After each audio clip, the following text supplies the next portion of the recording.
Halo Kak. Halo Mas Anas, Mas Gasa. Halo. Barengan coba halo. So we are in immigration now, but they have like the food market. Jadi di Bangkok Aquarium itu nggak cuman ada ikan, tapi juga ada buaya dong. Cek. Jadi kita lagi di mana nih Kak? Chowk Raya ya? Di Chowk Raya nih Kak. Chowk Raya. Kita mau ke Asiatik. Jadi kalau ke Asiatik itu bisa pakai ini ya. Cuman bisa pakai ini ya? Nah, bisa pakai bis juga. Oh bisa dari darat bisa juga guys. Cuman ya sekalian ya menikmati sore hari ini ya. Jadi nanti kita mau wawancara Kak Junda. Banyak lah pokoknya informasi yang bakal kalian dapat nanti. Stay terus, tunggu aja video bersama Kak Junda. Halo guys, welcome back to my YouTube channel, Adibas Channel. Jadi aku lagi di Asiatik sekarang ya. Seperti yang kalian tahu kan, sekarang tuh hari libur. Ya kalian nggak tahu ya ini hari libur. Jadi kita jalan-jalan di sini. Nah sekalian aku mau bikin video yang sangat bermanfaat dan yang paling banyak kalian request, yaitu terkait beasiswa di Thailand. Hari ini aku ngundang seseorang yang sangat informatif. Tapi sebelumnya jangan lupa buat like dulu video ini dan kasih komen di bawah kalau kalian punya saran, kritikan, atau ya pokoknya apa sih yang ingin kalian tahu dari video-video aku gitu tentang di Thailand atau hal-hal lainnya. Dan jangan lupa kalau kalian belum subscribe, please subscribe this channel and share this video to all your friends and all people that you know. Oke, langsung aja guys, mari kita panggil, sambut. Inilah dia. Tara. Nama saya Junda. Saat ini lagi kuliah S3 di Thailand, tepatnya di Chulalongkorn University, jurusan Nutrition and Dietetics. Sebelumnya apa kabar Kak? Alhamdulillah sehat-sehat. Alhamdulillah. Jadi ceritanya aku sama Kak Junda ini kenalnya waktu mau berangkat dari Indo ke Thailand ya Kak ya. Cuman Kak Junda berangkat yang tanggal 7 Januari. Tanggal 7 Januari. Nah, aku tanggal 14. Nah, kita itu berada di tempat karantina di hotel yang sama. Cuman Kak Junda duluan ya, Diba seminggu setelahnya baru bareng Kak Jadi Junda. kita tuh awal kenal dari grup line itu. Karena sama-sama berjuang ke Bangkok. Iya, benar-benar berjuang ya Kak ya. Nah, jadi Kak Junda kuliah di sini itu beasiswa kan? Ya, beasiswa apa Kak? Boleh cerita dikit mungkin sama teman-teman. Jadi program aku ini Integrated Master to PhD 5 tahun. Jadi S2 sama S3 sekalian. Dan aku dapat beasiswa namanya 100 Years Anniversary of Chulalongkorn University. Alhamdulillah. Beasiswanya ini boleh untuk yang S1 langsung S3. Maksudnya kayak master sama PhD-nya langsung. Okay. Atau boleh juga dari PhD-nya aja S3 3 tahun. Atau boleh juga misalkan tadinya kamu sekolah master nih. Iya. Terus tengah jalan pas di tahun pertama, dosen kamu nawarin mau nggak lanjut S3 langsung. Nah, jadi kalau misalkan tadinya kamu udah master terus kamu bilang mau, ayo udah nanti akan disuggest untuk langsung ke S3 gitu. Oh, tapi itu harus yang Chulalongkorn ya Kak ya? Harus yang Chulalongkorn gitu. Nah, jadi guys, itu dulu informasi awal untuk saat ini. Kita mau jalan-jalan dulu sambil cari tempat juga yang lebih cozy, yang lebih nyaman untuk take video sama Kak Junda. Kalian pasti penasaran banget kan tentang beasiswa di Chula, gimana cara dapetnya, syaratnya apa aja, terus dokumennya. Jadi jangan ganti channel ya. Jadi jangan kemana-mana, tungguin kita terus. Bye bye. Di mana Kak? Nggak tahu sih. Ini kita masih lihat, cari aja.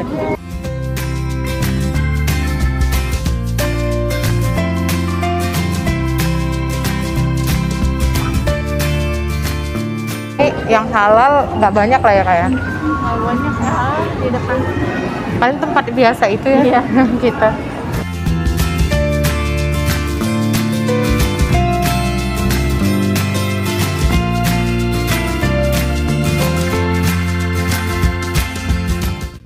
Kakak ngeblok dari kapan? Dari Kuliah SMA?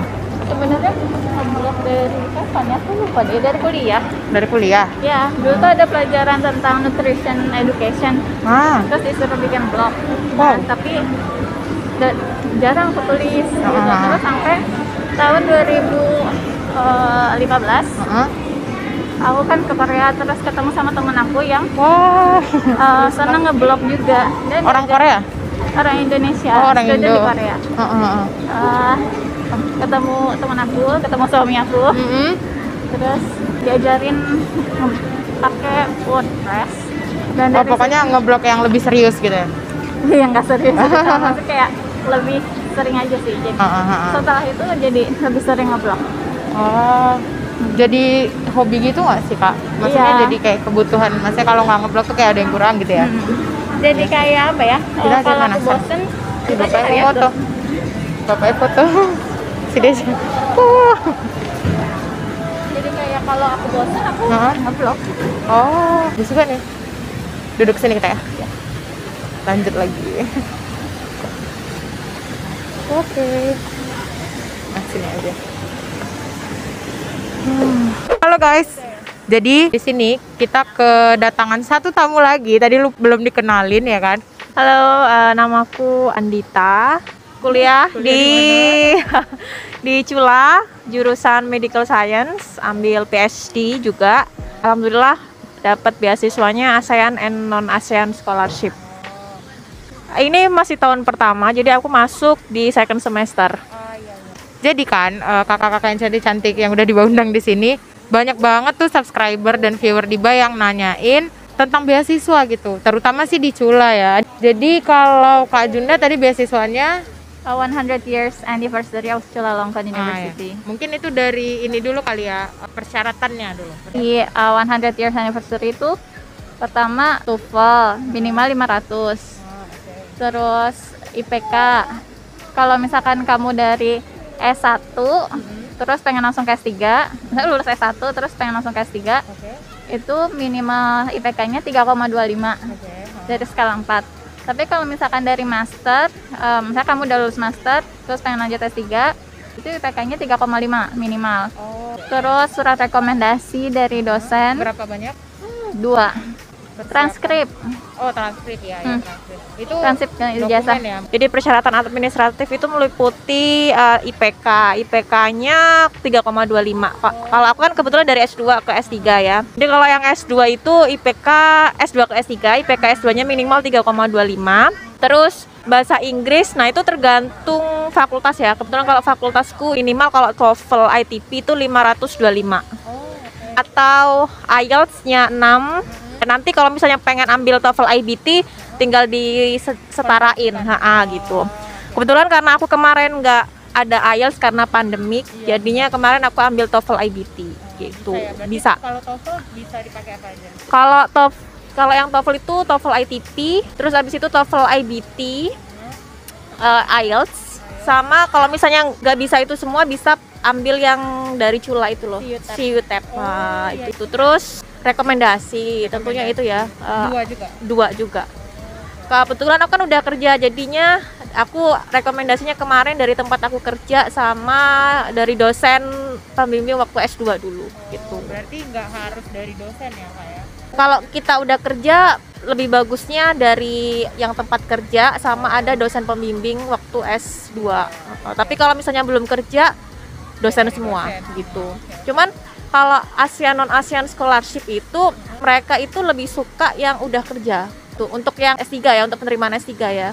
Tapi nggak seperti itu juga. Jadi tidak menutup kemungkinan yang belum kerja juga bisa dapat kok gitu. Ada beberapa mahasiswa S3 Cula yang belum kerja juga waktu aku tanya-tanya. Tapi waktu aku daftar itu aku ditanyain aku kerjanya di mana kayak gitu. Kerjaanku jadi pengajar ya. Jadinya mereka gitu. Lebih preferable karena mereka lebih preferable yang kayak jadi dosen atau researcher kayak gitu. Sekarang Kak, untuk total biaya yang didapat gitu, itu apa aja gitu? Mengcover apa aja? Benefitnya apa aja? Gitu. Jadi kalau benefitnya dari 100 years anniversary Cula, kebetulan ini kan beasiswanya dari graduate school ya. Jadi itu mengcover pertama air tiket, mungkin hampir sama kayak ASEAN sih sebenarnya ini. Mengcover air tiket pertama kali kita datang sama nanti terakhir kali kita pulang. Berarti PP ya? Iya PP. Tapi kalau kita tengah-tengah nih pengen mudik gitu ya, itu nggak di cover. Gitu. Terus lah kalau mudiknya tiap semester rugi mereka. Iya ya. Terus udah gitu, yang kedua aku dapat akomodasi di CI House. Itu kayak international dormnya di Chula. Terus yang ketiga aku dapat monthly allowance 10.500 baht. Tapi itu udah nggak sama tempat tinggal ya, udah di luar tempat tinggal. Itu udah di luar tempat tinggal. Terus ada dikasih tuition fee juga tiap semester. Karena beasiswa aku 5 tahun, jadi tuition fee-nya untuk 5 tahun. Oh, oke. Berarti full nggak bayar apapun ya, Kak? Full nggak bayar apapun. Untuk research? Untuk riset sebenarnya ada dana riset. Aku tapi lupa jumlahnya berapa. Tapi di Chula itu dana riset lumayan banyak sih ya kayaknya, karena kalaupun dana riset yang kita dapat itu kurang, kita bisa ngajuin lagi beasiswa lainnya untuk riset gitu. Berarti banyak banget ya kesempatan beasiswa yang bisa didapat ya di Chula ya, Kak ya? Alhamdulillah. Kalau Kak Anita berapa tuh, mengcover apa aja? Kurang lebih sama ya, cuman nggak dapat dom gitu. Jadi untuk tempat tinggal include semua monthly stipend itu 16.000. Jadi 16.000 itu sudah all in ya. Jadi maksudnya uang tempat tinggal, uang apartemen itu di 16.000. Terus kalau tuition fee-nya itu langsung otomatis, jadi nggak masuk ke rekening kita, tapi otomatis masuk ke langsung dibayarkan oleh Chula gitu. Jadi langsung 0 baht gitu kalau kita bayar. Terus kalau di Aset Indonesia nggak ada dana khusus untuk riset, cuman karena aku bayar riset, jadi sepertinya akan mengikuti Acan gitu. Jadi nanti beasiswanya itu akan mengikuti Acan, ikut proyeknya dia. Jadi Acan yang akan kayak proposal grant-nya itu dari Acan yang bikin. Nanti kita tinggal ikut dan kita tinggal mengerjakan dan membuat research design yang masuk ke riset desain mereka gitu. Berarti itu ya tadi mengcover apa aja beasiswa dari yang Kak Junda tadi sama yang Kak Andita. Nah, terus nih Kak, apa sih tips and trick gitu untuk mendaftar ke beasiswa Chula ini? Dari Kak Andita dulu kali ya. Mungkin akan berbeda tiap-tiap fakultas ya. Cuman kalau aku waktu itu pasti ada tes wawancara kalau aku. Terus sebelum wawancara itu aku disuruh bikin literatur review gitu. Sebanyak 3 halaman.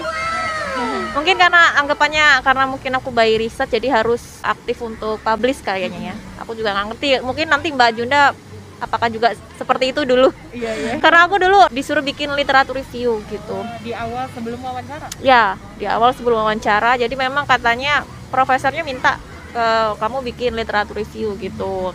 Ya udah akhirnya aku bikin, cuma dikasih waktu 1 minggu untuk bikin itu. Jadi ya udah setelah bikin ya langsung di submit gitu aja. Habis itu setelah itu baru wawancara gitu. Kalau tips and trick apa ya? Ikuti aja semua prosedurnya sih kalau menurut aku gitu. Jadi tinggal melakukan apa yang mereka suruh gitu. Misalnya suruh ngumpulin literatur review, aku kumpulin kayak gitu dengan tepat waktu gitu. Tapi kalau untuk informasi di awal sendiri itu apakah maksudnya udah dikasih tahu sama orang atau Kak Andita yang aktif cari sendiri? Kalau aku waktu itu aktif cari sendiri ya. Aku awalnya nggak tahu gitu, alurnya kayak gimana. Jadi waktu itu ikut rekrutmen yang orang Thailandnya ke Indonesia gitu. Sebenarnya jadwalnya itu akan ada wawancara seperti itu langsung, tapi ternyata keburu pandemik gitu. Jadi daftarnya itu kalau nggak salah Februari itu kan belum pandemik tuh. Nah, jadwal untuk namanya aktif rekrutmen orang Thailandnya datang ke Indonesia gitu. Tapi karena pandemik jadinya dibatalin. Jadi akhirnya online rekrutmen kayak gitu. Kalau Kak Junda, tips and triknya nih.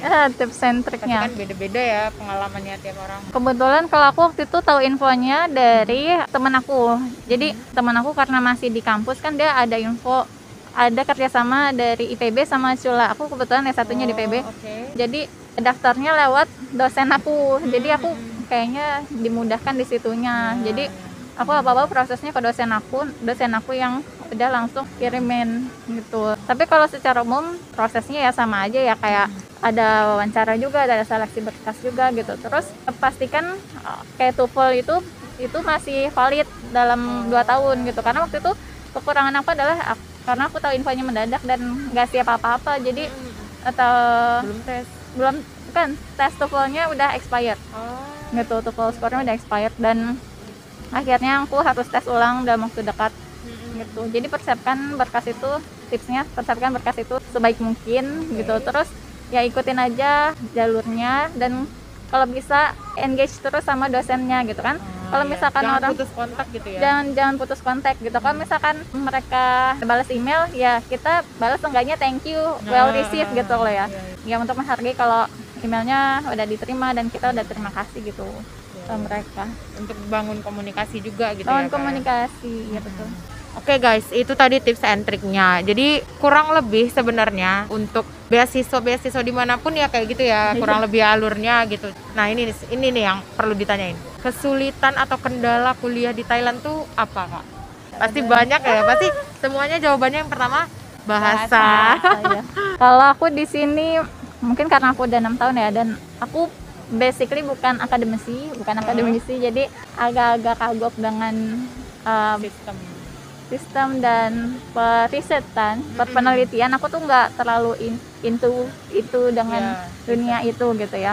Jadi ketika aku mendesain penelitian itu aku butuh waktu yang cukup banyak di situ. Dan kalau punya beasiswa dihemat-hemat karena kita nggak tahu apakah kita akan extend. Bener, iya. Banyak banget dikasih tahu begitu dari awal. Banyak banget. Jadi kalaupun kita udah dapat, misalkan nih kita kan tadi udah lihat ya benefit beasiswanya banyak.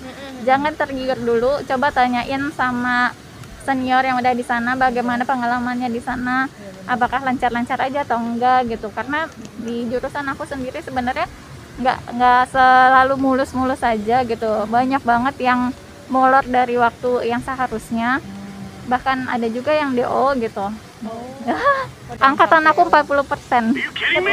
Ya.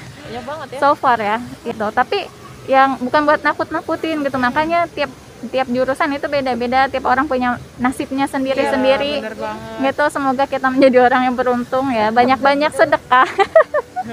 Karena kita nggak tahu yang amal mana yang akan membantu kita dalam perjalanan ini gitu. Kita masih ada di sini tuh karena ya semata-mata karena Allah gitu. Iya, bener-bener. Karena aku udah banyak banget ngeliat temen aku yang satu-satu gugur di jalan, dari yang setengah-setengah kayak gitu. Tapi banyak juga yang berhasil gitu. Jadi semoga kita jadi orang yang berhasil. Amin. Jadi deg-degan. Oh, sama Kak. Kita Karena baru ya. masih baru kita ya. Nah, ini adalah insight gitu. Kalau misalkan kalian mengalami hal yang sama, jangan menyerah aja, keep going gitu. Kalau kata Ikan Dori di filmnya Finding Nemo, ya just keep swimming. Iya. Pokoknya terus bertahan sampai Titik darah penghabisan. Iya. betul, sampai Allah yang menentukan kalian harus stop, ya stop gitu. Tapi selagi kalian masih punya kesempatan, ya just go on. Iya. Kalau dari Kak Adita, mungkin kalau dari kesulitan belum terlalu banyak ya, kayak baru datang juga. Belum sih, ya aku baru datang. Paling bahasa sih, dan suka nyasar kalau aku mah. Karena aku emang jalan sendiri ya Kak ya. Iya, sebenarnya jalan sendiri itu ya karena pengen ini aja sih, ngelatih pengetahuan tentang Kayak ingat. ya kan aku harus naik bis dan sebagainya, jadi harus tahu apa jalan-jalan dan sebagainya. Karena tempat tinggal aku sekarang kan lumayan jauh gitu, jadi aku harus naik bis. Makan, alhamdulillah apartemenku itu di belakangnya itu komunitas muslim, ada masjid. Itu apa? Bukan. Di Tonburi itu. Jadi memang ada masjid, deket banget sama masjid. Jadi kalau azan itu kedengaran. Masya Allah. Gitu. Gimana dengar azan tahu belum Oh ya? sekali dengar azan. Aku juga kedengaran azan. Iya, di tempatku ternyata belakangnya tuh ada masjid dan itu kampung muslim semua. Tiap sore gitu ada makanan kayak soy 7. Oh Gitu. Cuman nggak seramai soy 7 sih. Nah, jadi Soy 7 itu guys adalah tempat atau gang di daerah mana tuh ya? Dekat Siam ya? Pesburi itu daerah muslim. Nah, di situ tuh banyak makanan halal, terus ada masjidnya juga. Cuman karena pandemi kemarin sih terakhir kita ke sana belum dibuka ya. Belum bisa dipakai untuk sholat kayak gitu. Ini deh yang terakhir ya sebelum kita akhiri video hari ini. Pesan mungkin kayak sepatah dua patah kata lah dari sebagai penutup gitu dari Kak Junda dan Kak Andit. Kak Andit dulu. Apa ya pesan penutupnya ya, kayak selagi itu masih ada kesempatan, coba aja dan jangan menyerah gitu. Kamu nggak tahu rezeki kamu di mana. Berusaha semaksimal mungkin, doa sebanyak mungkin, ya biar Allah yang menentukan kita. Kalau aku sih rajin-rajin cari info lah kalau misalnya emang pengen kuliah di Thailand, karena itu kuncinya gitu ya. Kadang kita nggak tahu info, telat terus nggak bisa daftar gitu. Ya harus benar-benar memahami prosedur pendaftaran gitu aja sih. Dan ya jangan menyerah juga sih ya. Iya. Jangan menyerah juga gitu. Karena nggak mulus-mulus aja ya. Iya, kan mulus aja benar. Gitu aja sih. Makasih kakak-kakak cantik yang udah mau diundang di dalam YouTube Diba yang tidak seberapa ini. Nanti akan growing up. Amin, amin ya Allah. Kayaknya bisa jadi memori yang Iya, jadi bisa mengingatkan kembali, terus juga bisa kasih informasi buat teman-teman semuanya, terutama buat kalian yang tertarik gitu untuk kuliah di Thailand, khususnya untuk segmen kali ini di Chulalongkorn kayak gitu. Jadi nggak cuma satu, tapi ada beberapa dan banyak ya beasiswa, banyak banget yang ditawarin. Jadi itu tadi kata Kak Andita, cari informasi, harus rajin cari informasi dan jangan menyerah kayak kata Kak Junda. Oke guys, makasih banget udah nonton sampai habis. Jangan lupa buat like video ini dan komen di bawah. Kalau misalnya kalian ada saran atau apa gitu yang mau ditanyain, nanti aku sampaikan ke narasumber kita yang luar biasa ini. Buat kalian yang belum subscribe channel ini, please subscribe di sini. Subscribe. Share juga ke teman-teman kalian, mana tahu nih mereka lagi butuh informasi yang ada di video ini. Oke guys, jangan lupa pakai masker, stay healthy dan jaga jarak. Kita doain semoga pandemi ini segera berakhir dan kita bisa melakukan aktivitas seperti biasanya. So, stay healthy and stay happy. Assalamualaikum warahmatullahi wabarakatuh. Bye-bye.